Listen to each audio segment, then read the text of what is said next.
Hi, Sable May. How are you? It's really cold down here in the woods, and so I am sitting right here by our very warm fire. You can see that inside there. We're burning a bunch of wood to keep the house warm. I'm gonna put in one log here so it warms up while I'm reading.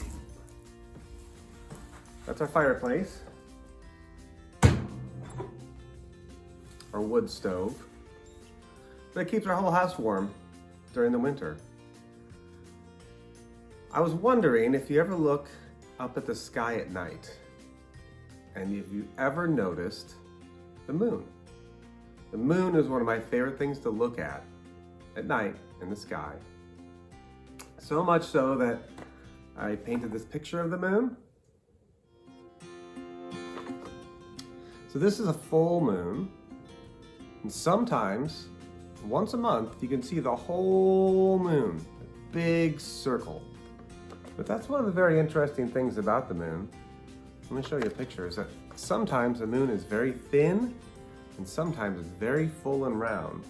And this is a really interesting picture that shows a bunch of different shapes that the moon can be. And you can see sometimes it's very thin, but as the days go by, it gets thicker and thicker and thicker, and then it gets all the way to full.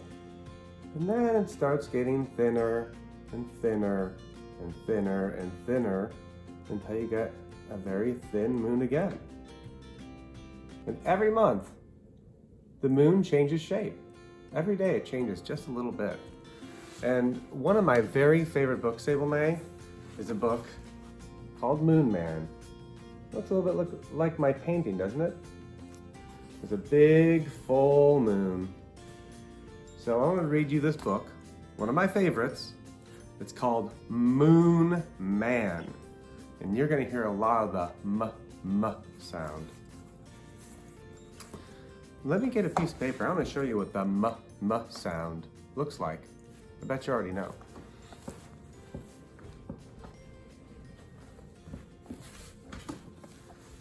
Here's what the m sound looks like. I'm going to show you.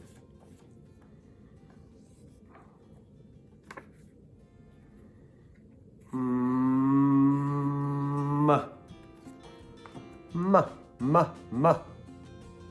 Moon Man.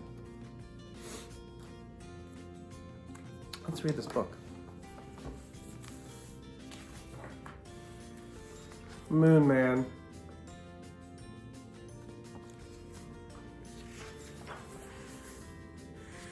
Moon Man was written by an author named Tommy Ungerer. I really like his drawings. I really like the story. On clear, starry nights, the Moon Man can be seen curled up in his shimmering seat in space.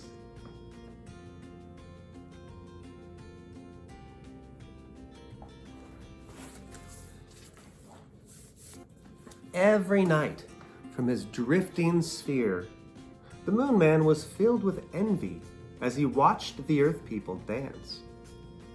If only once I could join the fun, he thought. Life up here is such a bore.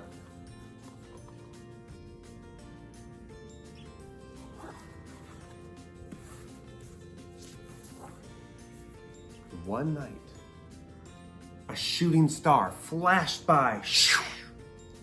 The Moon Man leaped just in time to catch the fiery tail of the comet.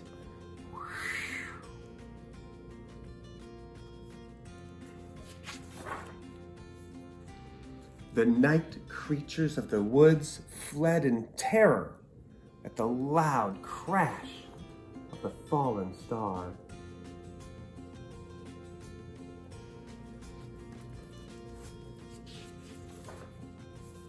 The noise brought hundreds of people from a nearby town. Soldiers sped to defend the earth.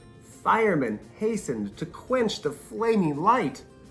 The ice cream man hurried to set up his stand for the spectators.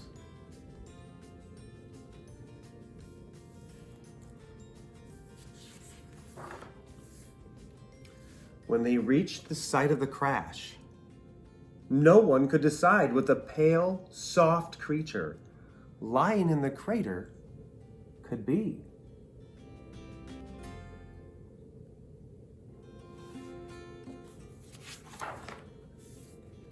Government officials were alerted. Statesmen, scientists, and generals panicked. They called the mysterious visitor an invader.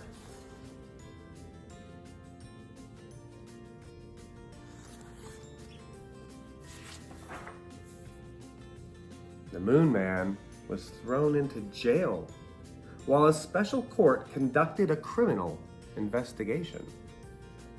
Poor Moon Man. His hopes of dancing among the merry crowds and bright lanterns were crushed.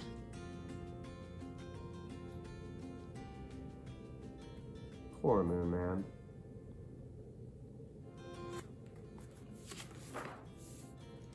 One night, as the Moon Man sat wondering why he was so cruelly treated, he noticed that his left side had faded. Why, I must be in my third quarter, he thought happily. Every night, as the moon grew thinner and thinner, so did the Moon Man.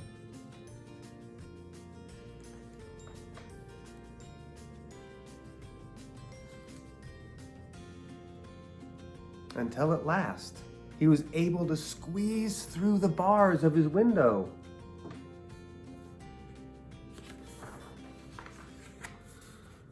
When the head of the armed forces paid a visit to inspect the weird captive, he found the cell empty. Uh-oh. The general was furious.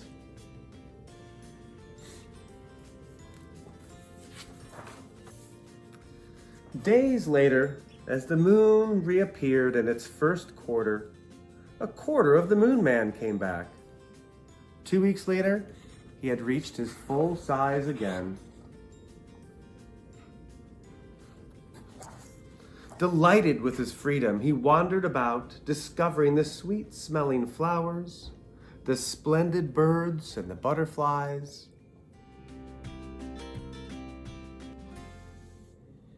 He looks happy again.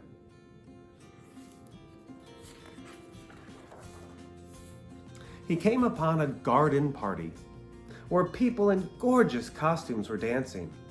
"Look, someone has come as the Man in the Moon!" a lady cried. The Moon Man danced blissfully for hours.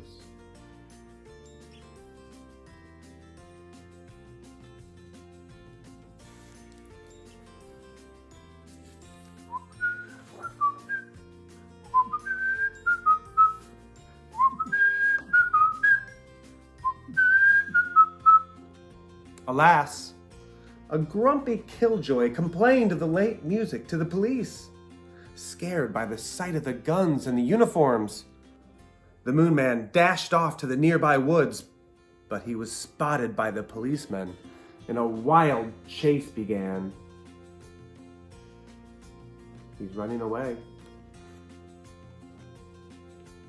See that moon? The full moon. And he's full.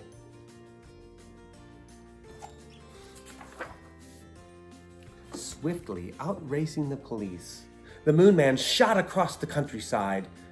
In a lonely place, he came upon an ancient castle.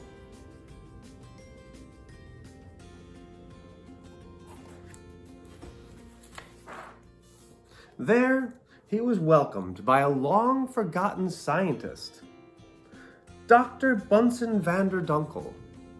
For centuries, he had been perfecting a spacecraft to reach the moon.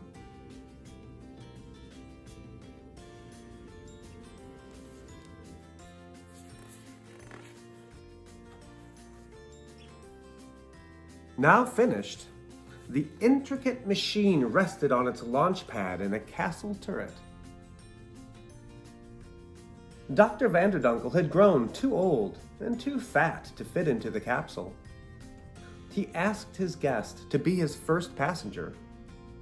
The Moon Man, who had realized that he could never live peacefully on this planet, agreed to go.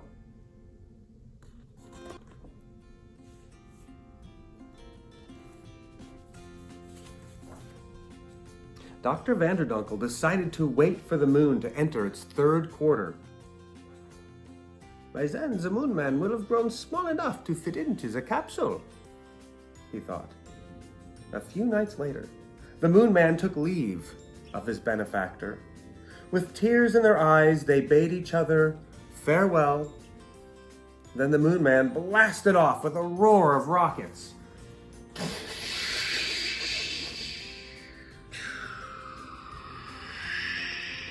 Into the sky.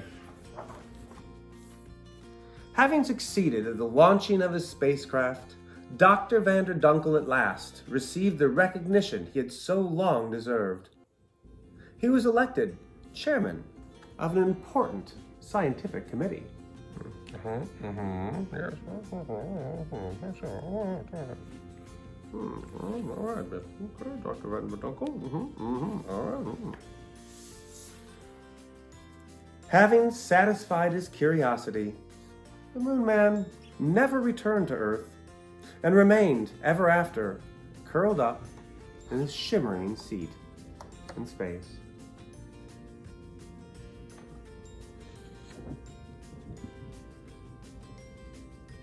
He looks happy again. The end. Well, that was the story of Moon Man.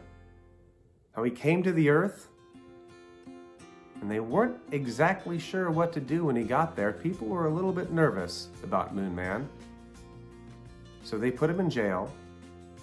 But thankfully for Moon Man, he was able to get thinner and thinner and thinner as the moon got thinner and thinner and thinner. And he climbed out the window, and he got to go do some dancing, and he went to a party, and then he met a very nice scientist who helped him go back to the sky and live in the moon. I'm gonna put another log in the fire, Sable May. That's the story of Moon Man. I hope you enjoyed it. Stay warm.